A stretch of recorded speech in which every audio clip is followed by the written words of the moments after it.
Hello, everyone. Welcome to my podcast. I am your host, Medusa Asada. I'm here to give air signs a general love reading for this week. Keep in mind, air signs, this is a general reading, so it may or may not resonate with you. And also, this reading will be timeless. I will be pulling energies from the past, present, and future, so just take it however it resonates, only if it resonates. Air signs, if you're interested to see what the cards have in store for you this week, then definitely stay tuned.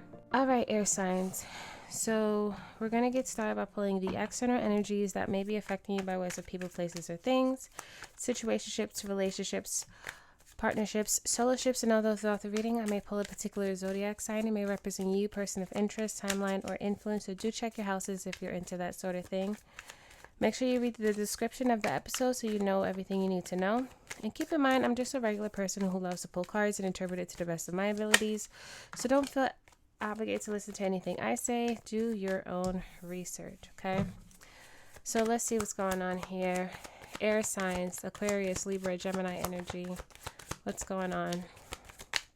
What is going on in the Department of Love this week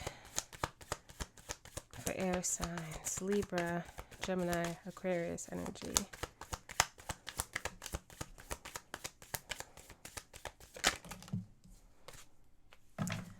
All right, we got just... Actually, we got what?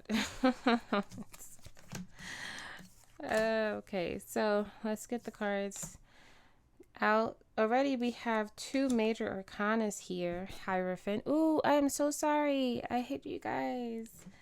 I am so sorry. Okay, so... Alright, we have the Hierophant coming through, the Justice energy coming through, Libra energy, Hierophant, Taurus energy coming through. Okay, so we start off here with a bit of a completion of a cycle for some. So a return to a beginning, whether that's new or that's old, it's borrowed, or it's blue. I don't know why I felt the need to say that. But yeah, it's a kind of change that kind of happens, right?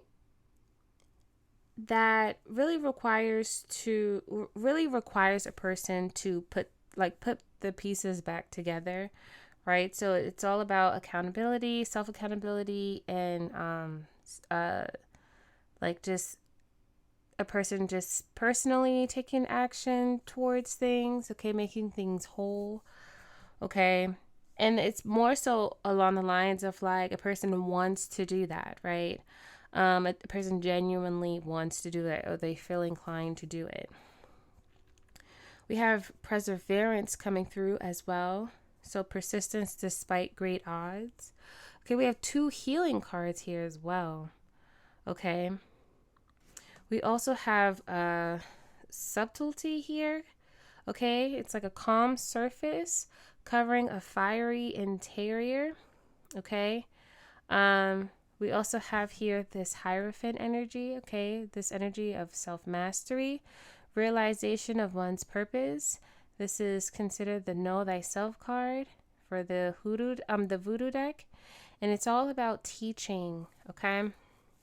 With this Justice card is righting of affairs, okay? It's bringing in that balance, coming from the heart space, making the adjustments that is necessary, and it's moving past judgment and regret to appreciation, okay? And then we close this out with, like I said before, the healing, right? But it's about, it's through observing and listening and wisdom being brought by focus, okay? So when we combine these cards together, the energy that I'm getting forward here is a person really trying to make things right for the most part. Whether this is for themselves or whether this is for the relationship, right? We're talking about love here. Okay, and so it's this energy here of really trying to promote self-mastery here this week. Okay, if this is a marriage, right, it's about promoting the marriage. Okay, it's about doing the right thing for the sole purpose of continuing a union. Okay, or okay, if this is along the lines of it's like whatever it is that feels right for a person. But it's like, well, what do we mean by that? What do we mean by it feels right for a person? Because a person can sit here and say, well, I don't want to be with this person, right? But then we have to ask ourselves, like, do we really truly mean that, right? Like, I've been in my marriage for so long, okay? And even outside of my marriage, it was like we were together for so long that there were times where I was just like, I don't want to be with this person anymore, right? But then when I really kind of like got to the truth, and it didn't take much, I did realize that for now at least, like we're meant to be together, and there's really nothing wrong that can't be changed if we worked hard towards seeking that change and transformation that is needed. And if, you know, and I have been pretty vulnerable and open about many of my experiences, but when we went through our separation phase, I really truly felt, and I thought I felt in my heart that I was done. I was never going back. Like I met someone new. I was in a whole different type of like vibe in my life, and it was just like there's no way. And my friends used to say like, oh, like what if, like I think one of my friends had a dream that we were going to get back together, and I was like, oh, no. Like and it was like a little bit I was a little bit offended by that, right? But it was like, we're here. We're still together. And the way that I feel about him is completely different than how I felt about him when we were during our separation phase. Even when we were together, right? It was like the time leading up to that separation. It was like, I wasn't being honest with myself. If anything, I was saying the things that I needed to say because I was hurt. And I was damaged, and I was distraught, you know what I'm saying? Emotionally, physically, mentally. And it's so crazy how things are now, you know? And I'm on the fence of sitting together because, you know, I'm only talking from my perspective. But it's like, either way, we have to ask ourselves, is it the right thing? You know what I'm saying? So for some people, the right thing may be separation. You know what I'm saying? We'll see what happens with the cards. But it's like, if it's separation or whatever the case may be, is like, just be honest with yourself, right? Because sometimes we can feel like it's in our hearts to stay together, right? But then it's like, we got to ask ourselves why. Because I'm afraid of being alone. I'm afraid of life outside of my relationship. I'm afraid of not being able to find another person, or I'm afraid that if this person moves on, they'll really move on and find someone different, right? So it's like we got to ask ourselves these questions here. And with this subtlety here, it really feels like a lot of anger, and it really stems from the fact that it's like pent up anger and pent up resentment and pent up judgment, right? When it comes down to this relationship, right? Whether it's something that we hold within ourselves, and so we kind of like, you know, put that on ourselves, or we hold it within ourselves and we put it on our partners. You know, even the way that I used to talk about my partner when I was just talking to my friends or, you know, family or whatever the case may be, it was just like, even when it was like me joking, right? Like, it's like, we have no idea how these words, right, are in some shape, form, or fashion. They're incantations, right? I think that's the right word.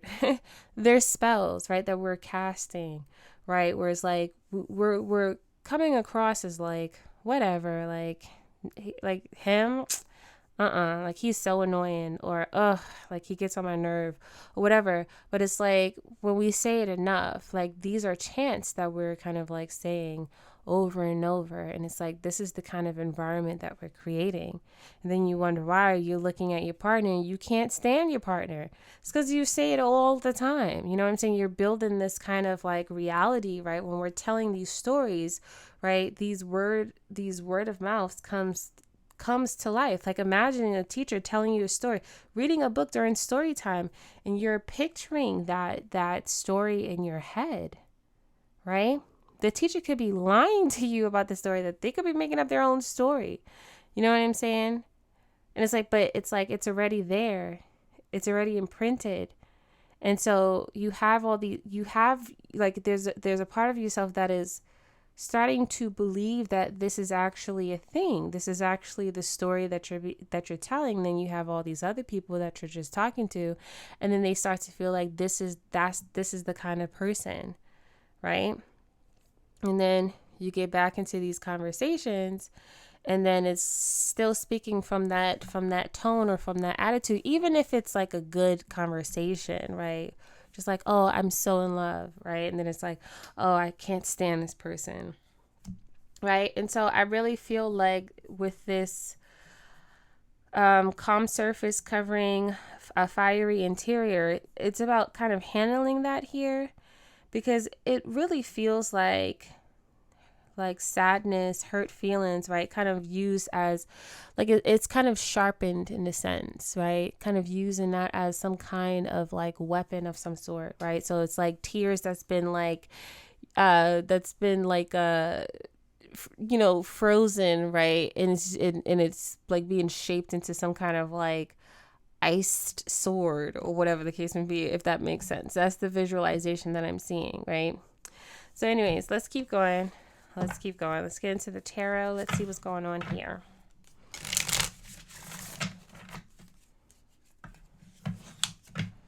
And it's like also too, getting back together was something that I just kind of felt silly, right? Because it was like saying sorry and moving forward and forgiveness and all that stuff like that. It's like, well, where do we go from here? Right. But I feel like with this secret societies or the justice card here, right, about moving past judgments and regret to appreciation, it's no longer looking at it from that space of regret or like however we're perceiving the situation or judging the situation, right? Where it's just like, those things happened in the past, but it's like these are teachable moments, right? These are moments that I can look back and reflect on and really see how I can grow from a situation, right? So it's kind of like when like football players or like, I guess, basketball players, I would assume, I've seen it in movies, so I'm assuming that that's what they do. When they look at their games, right? Their previous games or whatever the case may be, or they look at other teams' games or whatever. And they look at these things to kind of sharpen their wisdom, right? But when we were talking about that wisdom brought by focus, right? It's like, it's this energy of having to kind of see, right? Listen and observe, right? In order to bring forth healing. Okay? So let's see here. Let's get started. All right, this is all about self-accountability here. Okay, it's always easy to kind of point the finger and expect that from, the person that we're dealing with, but we can only help ourselves, really. And by us helping ourselves, we are just, by association, by close proximity, we help our partners. Like, the fact that I'm no longer like this feisty, sassy, fiery personality, and I've calmed down, like my partner hasn't been able to calm down too. And that's really interesting. We don't argue like that anymore. Sometimes, like I'll say stuff like if it gets out of hand and I'm like, hey, like what are you doing? Like what's going on here? Like explain. The way that I talk to my partner now, it's not coming from a space of belittling and degrading, right? Not to say that was always ever my intentions, but it's like even the tone. And I had to realize, and I said this before in previous episodes, I had to realize that my partner is sensitive and the things that I say, he might pretend like it doesn't bother him, but it does bother him. And the way that it bothers him, you can kind of see how he reacts to it. He'll get defensive and he closes. So either he becomes quiet or silent, or he feels the need to leave, or he just kind of shuts down, right? And so he had to say, we were having a conversation. I was like when it comes on emotions, you really don't know how to be present. And I always took it I feel like you don't care when I'm expressing my emotions. I can be emotional. And that hurts me when I'm being vulnerable and you're shutting down, or you come across as you don't care.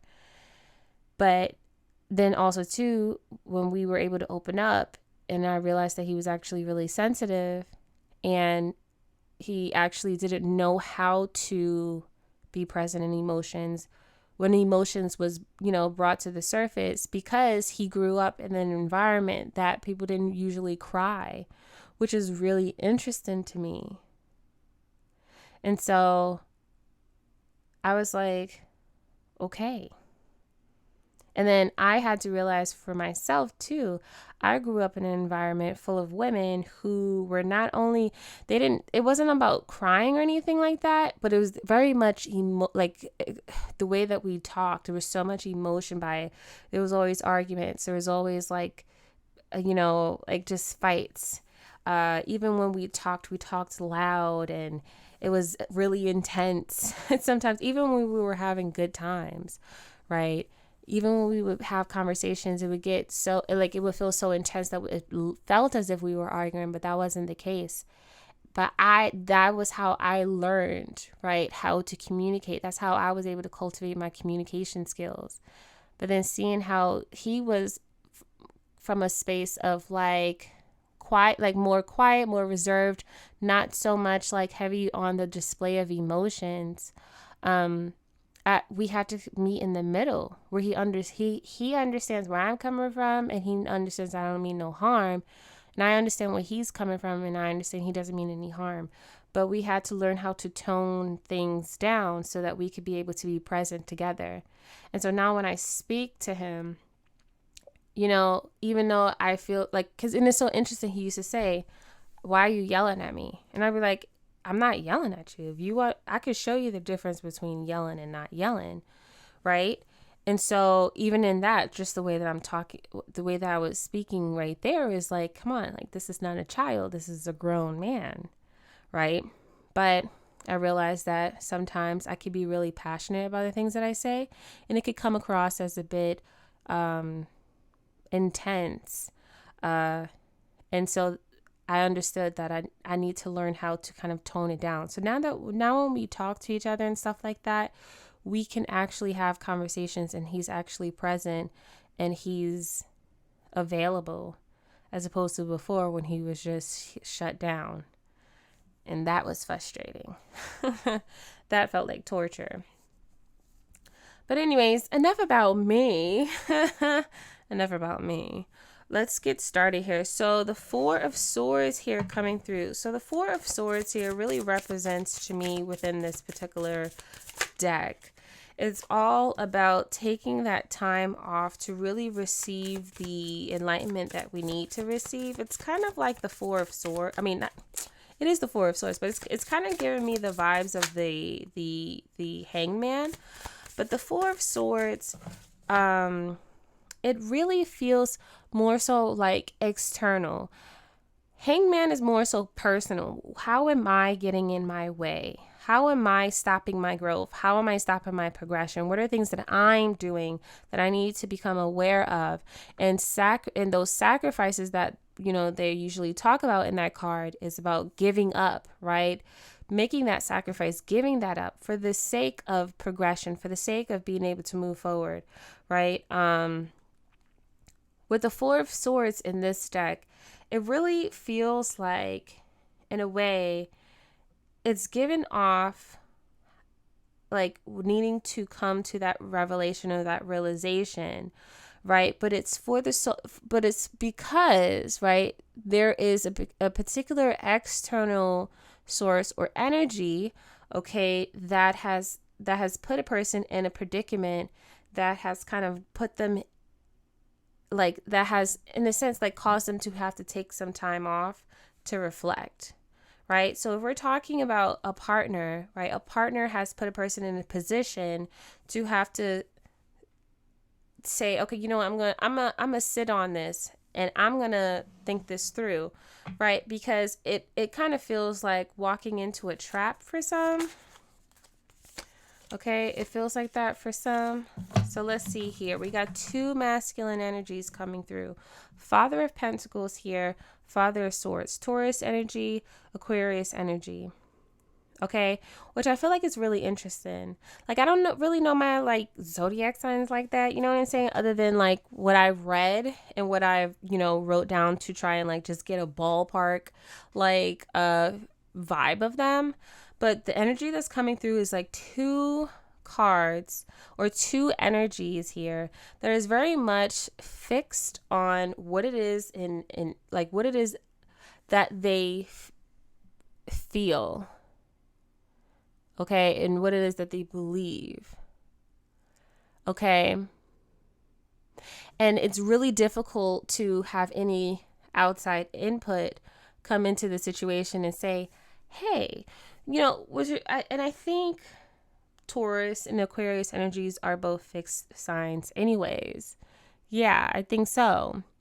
Right. And so it really kind of feels like if you ever watched Flight 21 Down, we had Corbin Blue and you had the other female character that they actually had a crush on each other, but they were so much alike in that sense that they both were the dominant force, or they both liked being in the dominant position where they were the leaders and telling other people what to do, right? And so it became a bit difficult, right, for their relationship, and it in a lot of ways stifled their abilities to grow as a couple and grow just as two individuals living in the same space. So the Four of Swords could represent a person, like another person, right? Or it could represent circumstances, right? So, you know, we had that whole quarantine thing that took place, and that has kind of forced the person, you know, forced people to have to like be amongst each other and deal with each other. There was no going outside. There was no taking some time apart or whatever. It was like, no, we got to stay we got to stay in this house or this apartment or this whatever. We got to stay here. We got to be together. And that can be difficult sometimes. It became extremely difficult when we settled down and we got married and we started to live together. That's when it was difficult. Like all that like lovey-dovey stuff goes out the window, because it's like now it's like I'm dealing with the real deal of the person. And there was a lot of things that I was not made aware of about my partner when we were just playing footsies and going to the beach thinking we cute. And then he can get to go to his parents' house and I go to my parents' house, and we could talk on the phone and all that stuff like that. And then we could go to sleep. Living together was completely different. And I wasn't made aware of that. And so that was different. I came in with myself and my baggage. He came in with himself and his baggage. And it was like we were so young and we were taking care of a little baby. And then we were trying to be with each other and love each other. But it's like, yo, who are you? Like, what is this? Like, no, like, nuh-uh. Like, seriously? Like, you really, this is what you be doing? What? Right? And so it was just like, wow. Like, there's no more privacy here. It's like everything is out in the open. And so I feel like this Four of Swords could also represent that situation as well, where it's just like two people having to kind of like deal with each other. And it's just like, listen, right? The Fool here is in the middle. It's like caught in the middle where it's just like, okay, what are we doing here? Like, how are we going to be able to deal with this opportunity, right? Like this new beginning. Okay, this new thing that has been brought to us, right? And so I really feel like the best thing that we really can truly be is ourselves, right? Our true selves, so that all those things could be put, brought to the table, and it's like, all right, this is who I am. This is what I look like on the outside, and this is who I am on the inside. And it's like, all right, thanks for telling me, right? And then it's like, then they do their share, and then it's just like, okay, great. Where do we go from here? Kind of feels like that, right? But if it's just one person, because we do focus on self accountability here. Okay, it's moving on from a comfortable, right, way of being, okay, and evolving into a person who is very much the same, but it's more so a little bit more evolved, right? The Father of Pentacles for me, and I was thinking about this when I was doing think Earth signs reading or Capricorn's reading, when I was thinking about the court cards, the masculine court cards to be exact. And I feel like, the Father of Pentacles or the Father court cards or the masculine court cards is very much along the lines of that godly state, right? They're the ones who are more so closer to their higher potential within those court cards. And so I was like, okay, well, how can I put this, right? So Pentacles is very much human based. So it's knowing thyself and surpassing all those levels, right? When it comes down to the human condition, right? To humanness. And then you have the fire.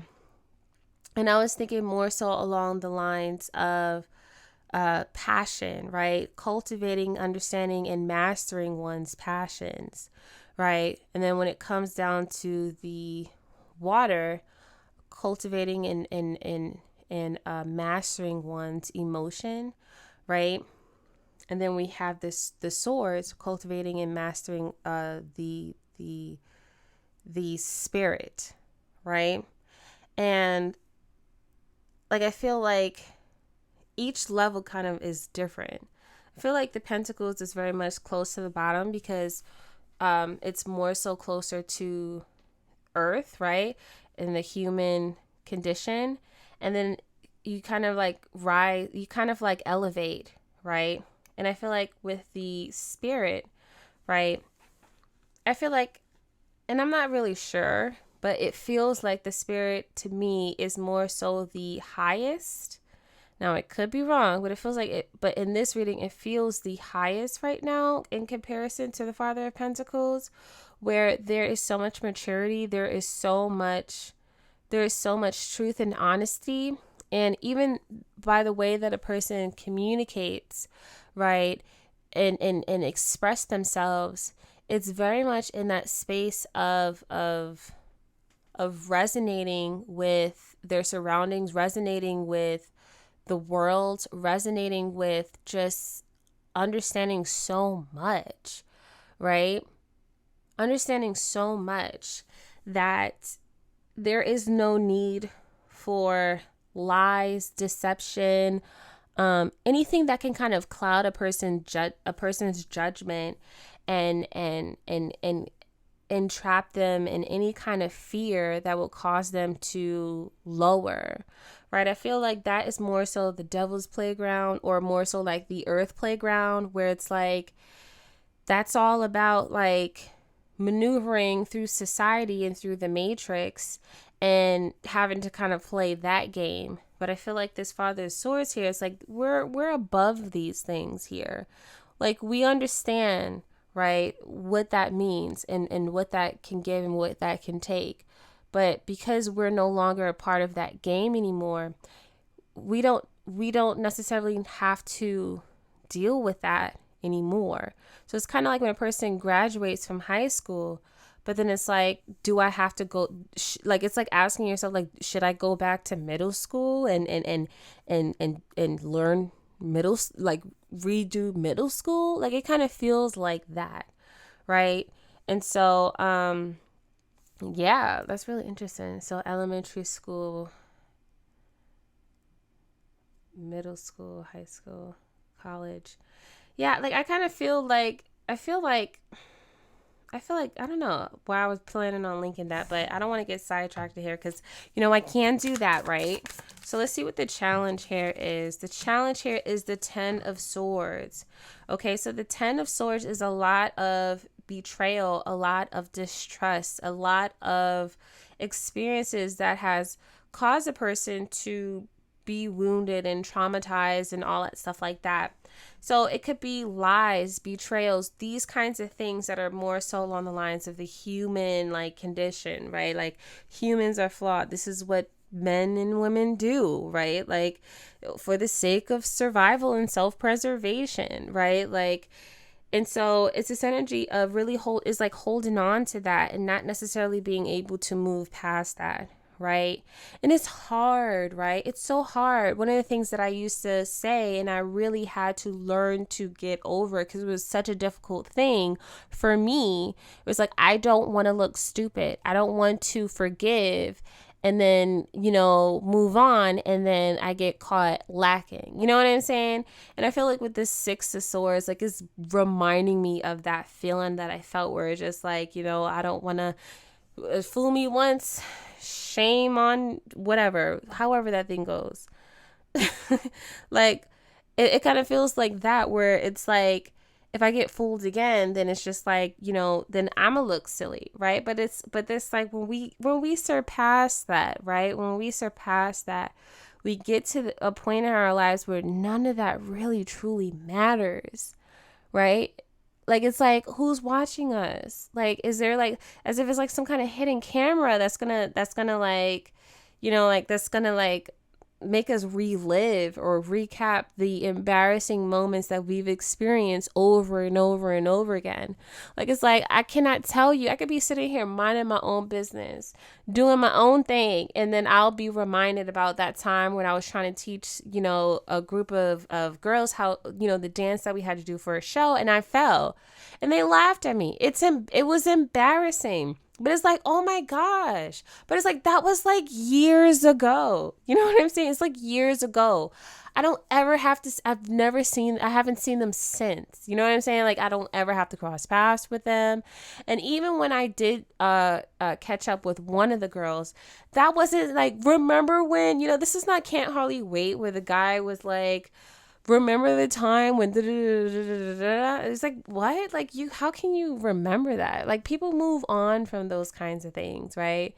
And so it kind of feels like that, where it's just like these are all old ancient memories that a person just like holds on to and just like, but what if and just like, but what if it doesn't? And even if it does, like it doesn't matter, right? It really doesn't matter. Oh my goodness. Let's see, overcoming the situation, Ace of Wands and 7 of Cups. Yes, very much living within that spirit of that, right? Where it's just like utilizing that as some kind of fuel to ignite or spark some kind of fire here. And then it just becomes like having to relive or like walk a person through a fantasy here. Whereas like, once again, it's like, okay, sit down. I'm going to do story time. It's like, remember that time when like bringing up old stuff. And then because our memories are not necessarily really, like accurate, right? Because what gets what becomes the fluff is the emotions that gets tied to it, right? And we become a bit we kind of fantasize it. Sometimes we romanticize it. Sometimes we freaking we just Like, a lot of things just get added to the situation. That's why I was like, you remember when such and such happened?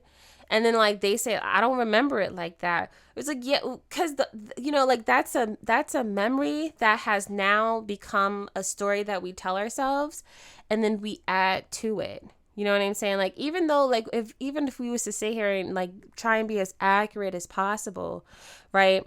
Still in all, is there's still some emotions that's tied to it, right? Because the point of even bringing it up is to reiterate, right, how that person made you feel, right? And so it's very much one-sided in that sense anyways, right? So if we're not sitting here using this as a way to both learn, but we're using it as a way to point the finger at another person and shame another person or make them feel guilty or whatever the case may be, or try to hold them accountable, right? That's coming from this. That's the true intent, is to bring that up, to make a person feel validated, to make a person feel better about themselves, right? Because they couldn't personally do the work or the healing on their own, so they need someone else to do it for them. And because they don't do the work and the healing on their own, they're going to constantly keep bringing it up, because that sorry means nothing.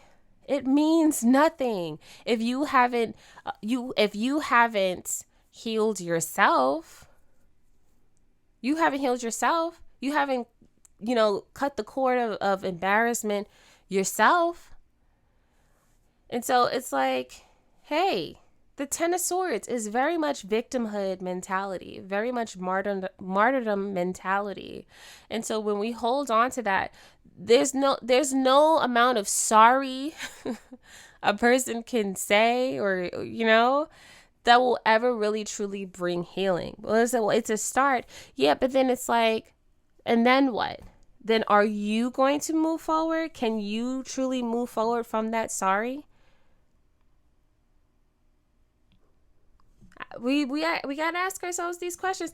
I'm not trying to I like to do my readings, and sometimes I could come across as a kind of way. I do apologize, but I'm just reading the cards, okay?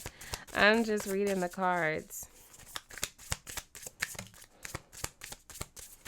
And then, yeah, and it kind of feels like ultimatums, right? It's like ultimatums. With the Seven of Cups here as well. Okay, so the foundation, we have here the Five of Wands, the Wheel of Fortune. Okay, the Nine of Swords. Oh my goodness. This week is going to be a test. Let me tell you, okay? It's going to be a test. Okay. Emperor. Okay, so let's see. Okay, so we had the Four of Wands that wanted, wait, no, that's the Five. Okay, sorry. I'm tweaking. Okay, so let's see what's going on here. So the Five of Swords, right? This deals with like conflict, right?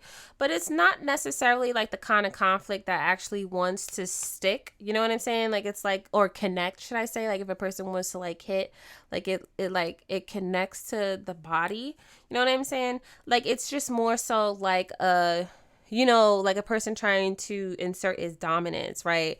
So that, or like their stance, right?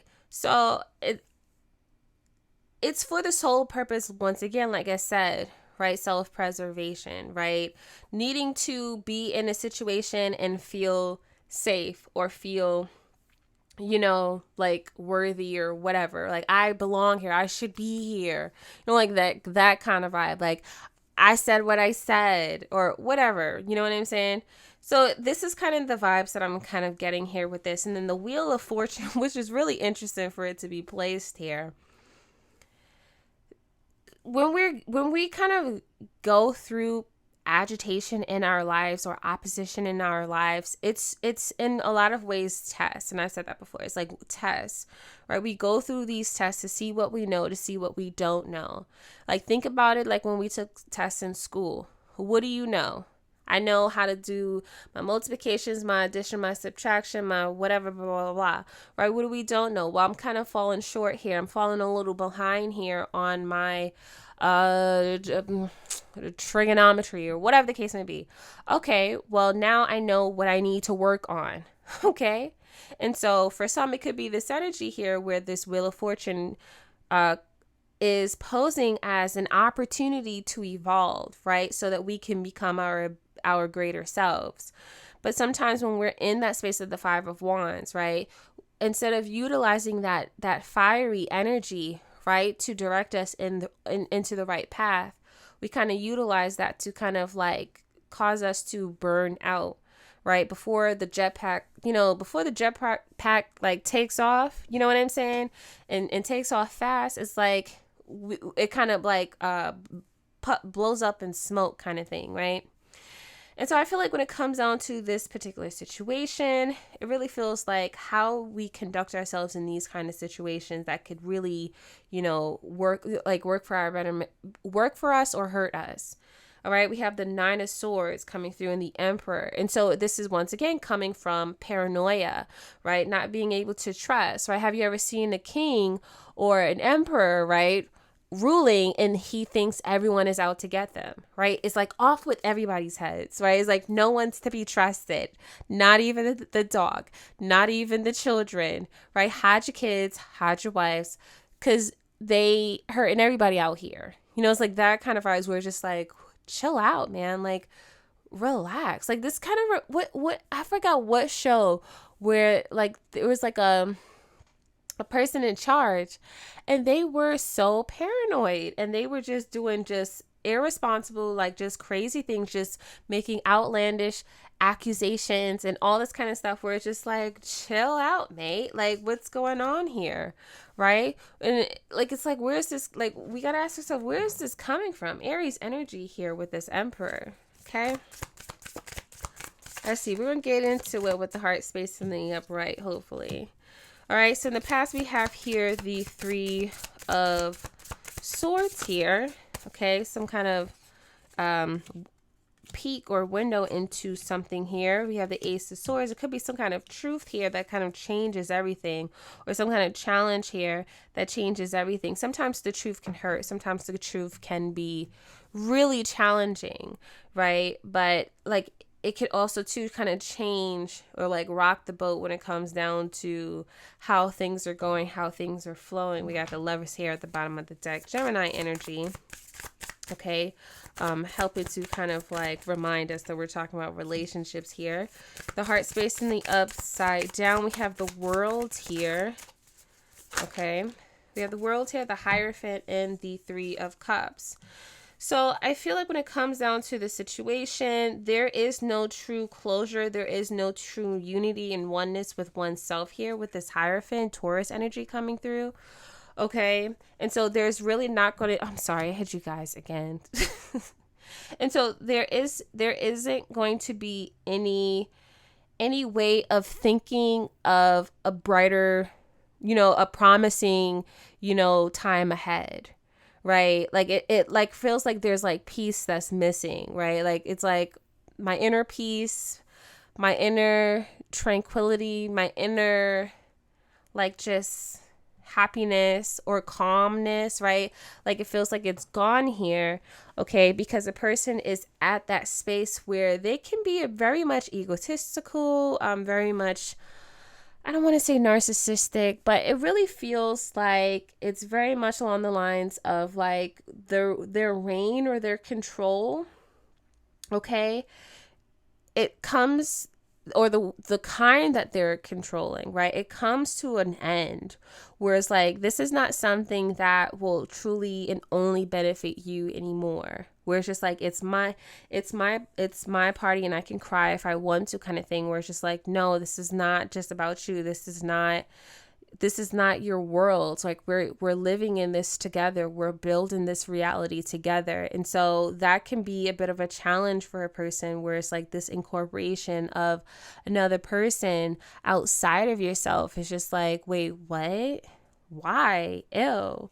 Right? We have the Three of Pentacles here as well. And so it makes it difficult for a person to work with another person, right? Like it kind of feels a bit of a nuisance where it's just like, I have goals in mind. Like I'm trying to get to the top of the mountain, but I have a partner here who is just finding this climb challenging, and it's just becoming exasperating having to constantly stop and consider that person or whatever the case may be, which is like, how dare we like judge it from that way? You know what I'm saying? Like, it's like, listen, you decided to be partners, right? No one has put you in the corner and forced you to do this, right? We've accepted it. And so it's like, okay, we have to work together.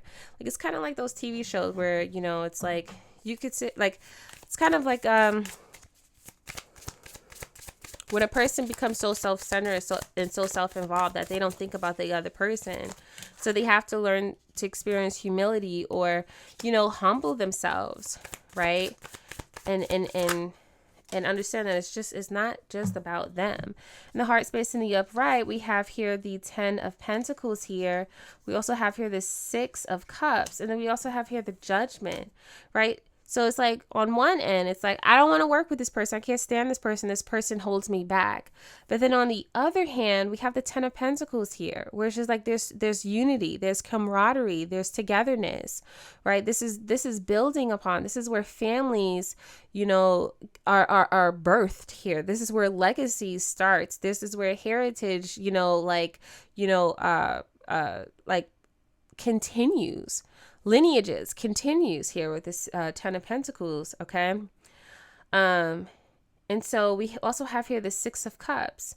And so it's this energy here of, once again, creating that family tree, creating that life, creating that stability, creating that strength, that longevity. And then we have here the Judgment, because there is a part of a person that recognizes that this person in our lives holds significance and value into our, you know, our lives. Okay. Sagittarius energy coming through with that. Future, Mother of Pentacles, Virgo energy. Okay, Daughter of Pentacles coming through. All right. We also have here the 9 of Sticks. Need one more. Then we have here Death, Scorpio energy. Okay. 5 of Pentacles at the bottom of the deck. So this week is going to be pretty challenging. And so hopefully this is the kind of week that allows a person to decide to consider, right, the what's at stake, right?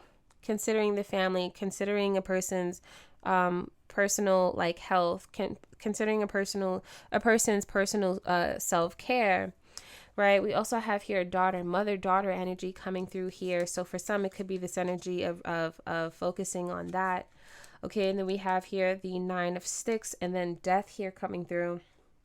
And I feel like when it comes down to this situation here, this 9 of Sticks represents perseverance, you know, in the tarot. And so it's this energy of kind of getting through a difficult transition in a person's lives, but it's also understanding it's a cycle completing itself. Okay, it's a cycle completing itself, and there's something new that is just around the river bend, but it's a person having to get through that ending to begin with. Okay, and so let's see here. I feel like there's this need to stay positive. There's this need to continue to move forward. Don't allow a situation to cause a person to stop, okay, and kind of like hide out, which we were seeing in the 4 of Swords earlier. It's this energy of making it work, okay, moving forward, right? Like really just kind of moving forward and being considerate of each step that we, that a person takes. Right, because it's a bit difficult. It's a bit difficult, but it's like it'll be over soon. It'll be over soon, especially with this 5 of Pentacles. It really feels like some kind of energy here where a person isn't really well aware of a situation. So it's kind of giving me energy of like, oh, it's like they're in the dark about a situation. They're being left out of a particular situation or some kind of information or whatever the case may be. Okay, or some kind of activity. So let's see here. Let's get some more. Father of Wands, Aries energy. We have the Sun, Leo energy coming through. Okay, the Empress coming through. So we have a lot of like cards here, court cards that are very much like matches, right? So we have the Father of Pentacles, and then we have the Mother of Pentacles. We have the Emperor, and then we have the Empress. Okay, and so I really feel like on what going through on the other side, holding back. Don't don't move, like don't bust out, and just kind of go cray cray here. I do feel like when a person decides to hold off here with this Four of Pentacles and exercise their restraint, there is a lot of confidence that comes through on on the other side, where they feel happy that they stood their ground, right? They were alert, but they stood their ground and they didn't strike. Like it kind of feels like, I'm glad I didn't do that kind of energy. We have the Sun here. Answers will come. And then like it really kind of like breathes life into the situation again. And so it kind of feels like for some, sorry about that. It kind of feels like for some where, we kind of go through these experiences where a person just kind of wants to like shut down and kind of like they're probably going through things and they just want to take some time off to themselves, right? And so it's like, well, is this about me? Is this something that I did? Did I do something wrong? Like a person could take that a little bit personal, but it kind of feels like a little phase, right? Where something like that happens and it's like, okay, now things, will start to get better, right? But it's like, before we can even strike, it's this energy here. Don't think about this situation as something that could bring forth something negative, like what had happened in the past, right? It's like, don't go there. Don't even become paranoid like that, right? And so that's the energy that I'm getting for here. We're going to take a little bit of a break and then we'll get the advice from Spirit. Okay, so let's see here. We're going to be using the archetypes, the Wild Unknown Archetypes deck to get the advice from Spirit when it comes down to this particular situation for air signs. Okay, so we have the Empty Room here. We talked about that. We have the Mirror. Then we have the Poet. Okay. We have the One at the bottom. Okay, so the Empty Room kind of reminds me of that Four of Swords, right? Like when I was talking about the quarantine thing, I was literally thinking about these four walls, but I didn't want to come across as like, or kind of like say like a person lives only in four walls or whatever. Technically a house is technically like just four large walls, right? But it's just broken down into smaller walls. You know what I'm saying? But like, I didn't want to say, because I didn't want to offend anybody, but this Empty Room definitely kind of expresses and explains the Four of Swords that I was feeling earlier. We have the Mirror, and I usually say a lot of times in my readings, especially when we're talking about love and relationships, that our partners acts as mirrors, right? When they're telling us about ourselves, right? Or when we're telling them about themselves, right? Especially when, we're coming from a truthful place, right? They're our reflections, right? And then we also have here the Poet. So let's see what's going on with this. Okay, so we'll do the Poet. Because I do feel like this is something that is necessary for a person to know, especially if they're feeling like they're a bit paranoid when it comes down to their partner. Okay, so it says here the Poet, so the artist. I'm sorry, I hate you guys again. I'm so sorry. So it says here the Poet, the artist, the witness, the truth teller. The poet's work is to feel immensely and not be afraid. They must seek out truth in the darkest corners of the world and carry it back for all to see. This unique capacity resides within us all, regardless of our relationship to creativity. When the poet energy is present, there is a call for deep honesty and reflection, for seeing the big picture within the little one. The poet rides effortlessly between the personal and universal. It's possible that others may not seem to listen or care about the poet's work, but do not be discouraged. The words of the poet ring true for centuries to come, soothing the wounds of despair and violence that captivate our world. The poet's work is never finished. Find your voice and trust that the wind will carry it. So when in light, it's clairvoyant, it's wise, it's timeless. When in dark, it is harmful words, sharp tongue, thwarted creativity. Okay, in order to go deep, we must spend 1 hour reading poetry, then one more. Okay, since the poet is related to the shaman and the bridge, these archetypes hover over the meeting place between the everyday and the sacred. It also says here, is likely there is a poem or poet that was meaningful to you at a young age. Revisit and reread it now. Be open to its message. Okay, so let's do the crystal/gemstone cards for air signs, Aquarius, Libra, Gemini energy. So let's see here. You guys got 2. Lucky you. So it says here, citrine, spirit quartz, so intentional self-awareness and discernment, a centered and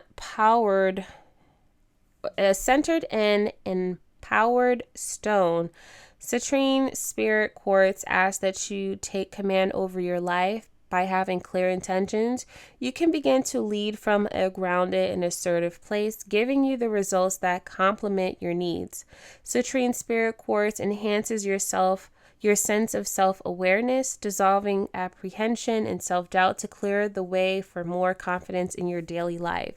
No matter what material things you may or may not possess, it is highly focused I'm sorry, y'all. It is highly focused, an excellent stone for planning and goals. So all signs, sun and moon. Okay, so we have here tanzanite, so transmutation, illumination, and psychic. Connecting you to spiritual realms and beyond, tanzanite assists in living with more awareness and bringing spirituality into your day-to-day. It helps navigate your journey between altered states of consciousness, from deep meditation to assessing psychic powers. I think that was accessing. to accessing psychic powers. Metaphysical abilities are enhanced with this stone, creating a direct line of communication between you and your spiritual team.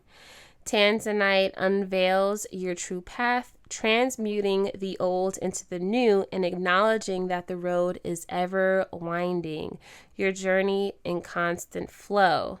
Trust your path. Gemini, Libra, Sagittarius, Pisces, and Jupiter. Sorry, y'all. It is late. It's 3:31 a.m. And, I apparently can't read right now. So I hope you can forgive me. I hope it didn't distract you. So we're going to close this out with a more calm, less stress affirmations card for you guys. And it says here, all conditioned things are impermanent.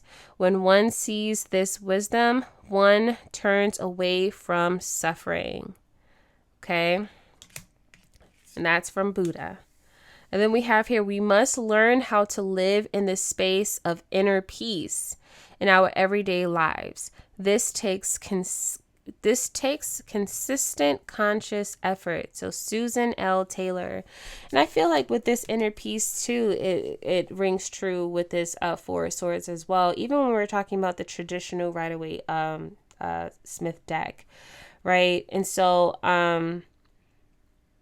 I feel like when it comes down to this, it really feels like a person is met with deciding, right? Like, do I go back to my old ways, right? In order to continue, like to kind of like create comfortability in this space and an environment, or do I rise above it and be mature this time in handling it? Right. And so the choice is yours. You know what I'm saying? And so we're going to we're done. I'm sorry. So we're done with this reading. I hope I was able to help you out in any way, shape, or form. Good luck to you all on your amazing journeys. Until next time. Peace.